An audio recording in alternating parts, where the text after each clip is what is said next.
Hey, good morning everybody. It's Justin Dawes, Cycle World Magazine, and we are coming at you from probably the most beautiful place in the world to ride off-road, Moab, Utah.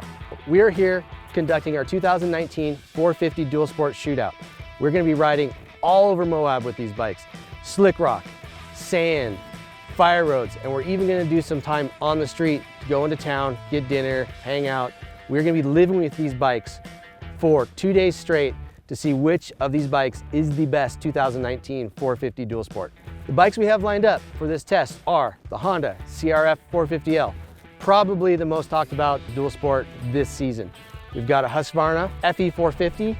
We have a KTM 500 EXC-F. It's got a little bit of advantage on displacement here in this test. And we have a Beta 430 RRS. So, bikes are gassed up, tire pressures are checked, we're gonna get geared up, and we're gonna go hit the trails. We'll come back and check in with you later with the winner. Dual sports used to be about most places, but were lower spec in comparison to manufacturers' race bikes. Now the Dual Sport shares much of the top-of-the-line components as off-road models.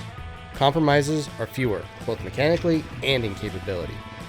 Any of these motorcycles in this shootout can be ridden to the races, raced, and then ridden right back home. Any race. Sure, they may not be the best choice to race, but they offer more choices than any other dirt bike. We could have chosen anywhere for this contest, but only Moab, Utah offers the pinnacle of testing environments worthy of these top-shelf dual sports. Moab is Mecca for all things outdoor and off-road.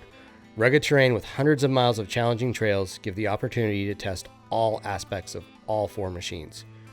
Our crew even camped outside of town, making sure we get dirt and street miles, day and night. Honda's CRF450L is a newcomer to this dual sport category and certainly grabbed much of the attention of dual sport riders and off-roaders the minute it was announced. Sharing much with the 2019 CRF450X off-roader, genes of the CRF450R motocrosser are also evident in this bike. An aluminum dual spar frame, the only non-steel frame in this test, holds a Unicam single-cylinder engine that gets special treatment for street-legal use. EFI mapping is specific for the engine and has a lower compression ratio than the X model. Reliability and legality are key focuses of the CRF450L as it's a street-legal enduro. Just under the facade of a model citizen hides a racer, all with the lowest price tag of $10,399. Beta's 430 RRS sports a dual overhead cam engine that resides in a chromoly steel frame suspended by ZF Sax suspension. Changes from the off-road enduro models look to be few. Just DOT-approved lighting, DOT Michelin tires, and some handy folding mirrors. Some very user-friendly touches set it apart from the competition. A TrailTech Voyager GPS gauge flat-out embarrasses the Spartan meters found on the other three machines, relaying position, navigation, outside temp, and just about every other parameter that can be quantified. Its slick push-button seat release is also handy. Unlike the Honda, the $10,499 Beta is on the other end of the good citizen spectrum. Undoubtedly, it's the most rowdy of the group. The Husqvarna FE 450's understated white plastics with smooth lines hint at the focus of the Austrian with a Swedish name. It shares the same single overhead cam engine design with the KTM's big bore EXC-F models, wrapped with a chromoly steel frame and a very trick carbon fiber composite subframe and airbox.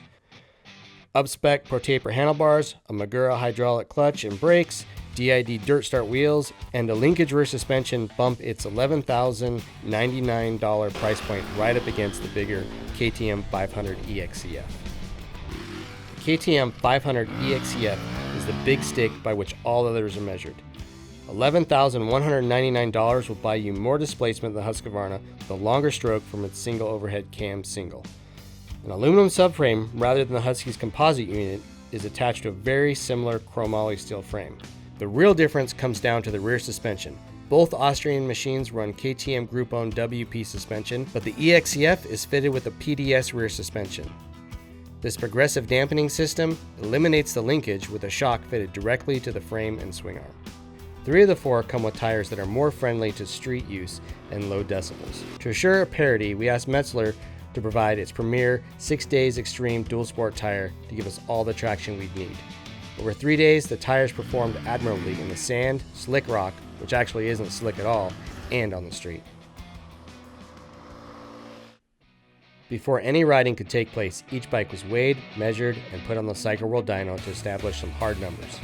Here, the Beta ruled the horsepower and torque battle, producing 44.4 horsepower at 8,150 RPM and 32.1 pound-feet of torque at 6,650 RPM. A serious achievement considering its 79cc displacement disadvantage to the almighty KTM. The KTM 500 EXC-F used its 510 cc's to belt out 41 horsepower at a slightly lower 7,800 RPM with 29.5 pound-feet at a nearly identical 6,700 RPM. Honda's CRF450L secured a podium position on the dyno with 38.2 horsepower and 28 pound-feet of torque at 6,500 RPM. The Husqvarna, with a shorter stroke and 60 cc's less of displacement than its KTM cousin, was last in the power charts with 35.1 horsepower at 8,200 RPM and just 25.5 pound-feet of torque at 6,100 RPM. On the trail, the KTM is king with a torquey delivery from its 510cc stroker. Rolling on the throttle produces an immediate thrust that is linear as it builds without any dips or spikes. This makes for a very easy to ride character, a much more important quality than peak power in managing the rear wheel traction on varied surfaces. It just makes the power in the right places for all the places that you want to ride. The Beta 430 is snappy, feeling much more like a woods or cross-country racer. It's a rever that comes on strong in the mid-range and has to be ridden accordingly. It's aggressive, and the rider has to be as well. For 3 long days on the trail, its high-strung nature is a blast, but it's tiring. Every rider was happy to get on the Beta, but also happy to get a break on the more mellow Honda or Husky. The FE 450 ranks 3rd in our books for on-the-trail power output. Although it has the lowest numbers on the Cycle World dyno, it actually didn't feel that way on the trail.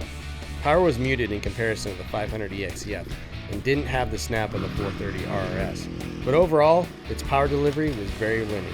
If 500 is too much or intimidating, this would be an excellent choice. Overall, the testing crew just found it okay, with no criticism or high praise. Although the CRF450L outperformed the FE450 on the dyno, on the trail, the power was ranked the lowest out of all of our 4 testers. Right off the bottom there's grunt that has promise, but the power signs off much earlier than all the other 450 machines. Peak power is in the ballpark, but the RPM range in which it is delivered is much narrower, making for a bike that feels choked up just as it hits its stride. It was also easier to stall. Multiple times the Honda flamed out on the rock ledges of Moab.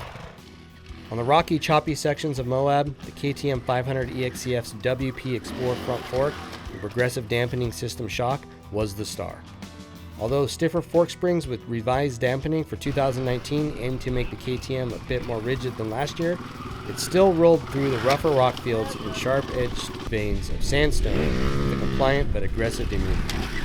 The linkage-less PDS rear suspension also plowed through the chop with stability, deflecting less often and without the harshness of the Honda. If you like to sit down while riding, the KTM is your machine. In the sandy whoop sections, the Honda was at home. Bottoming resistance and stability at big speeds and in big bumps is far above any other dual sport in this test. Gone are the days of squishy, wallowing dual sports for Honda.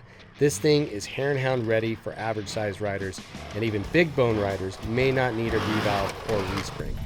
At slower speeds, in rougher terrain, the Honda was harsh. It wants to be ridden hard and fast. Backing out some of the compression dampening at both ends helped, but it's still happier the faster you win. Husqvarna's combination of a fully adjustable WP Explorer fork and DCC linkage rear shock gives a balanced yet softer ride than the KTM, Honda, or Beta. This is not a bad thing at all. But when going hard on the whoops or jumps, the FE seems to be less composed than the super stiff Honda. At a sail train pace and on more technical trails, the linkage rear end follows the ground the best, making for excellent traction when things get slick or loose. One test rider actually preferred the FE 450 in the suspension department over the other 3 because of the overall balanced feel. Not all of the testing team were familiar with the ZF Sachs suspension on the Beta and were skeptical it could hang with the more familiar Showa and WP units.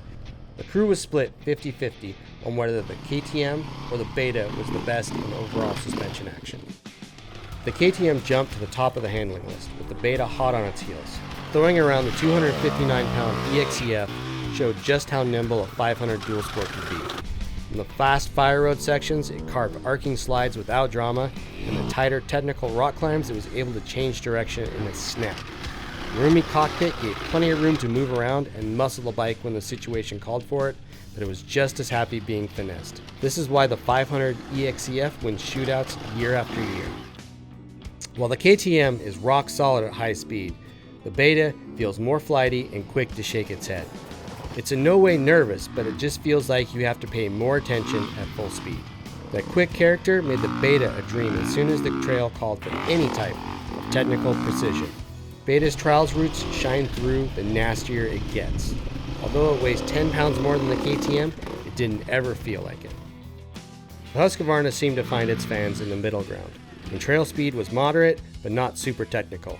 It could rip wide open trails and roads, and it could also get through the nasty bits, but it seemed at either extreme it just wasn't as good as the competition. In the middle, however, it was the best. For an average rider, the FE450 could be the best choice. While only 3 pounds heavier than the KTM, it felt more than that because of the less powerful engine.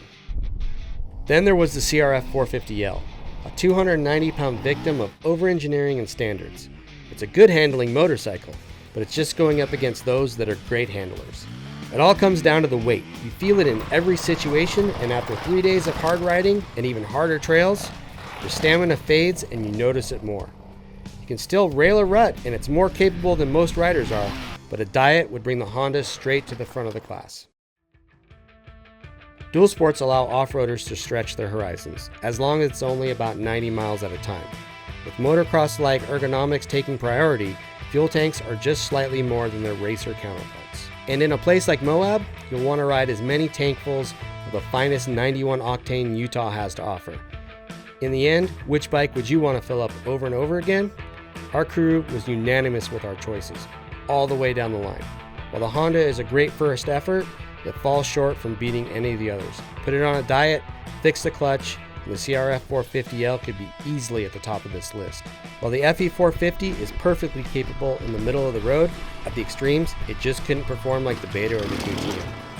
The 430 RS put up one heck of a fight, but at the end of the day, the crew always gravitated back to the KTM. Once again, the KTM 500 EXC-F is the dual sport by which all others are compared. It really is the dual sport for anywhere and everywhere.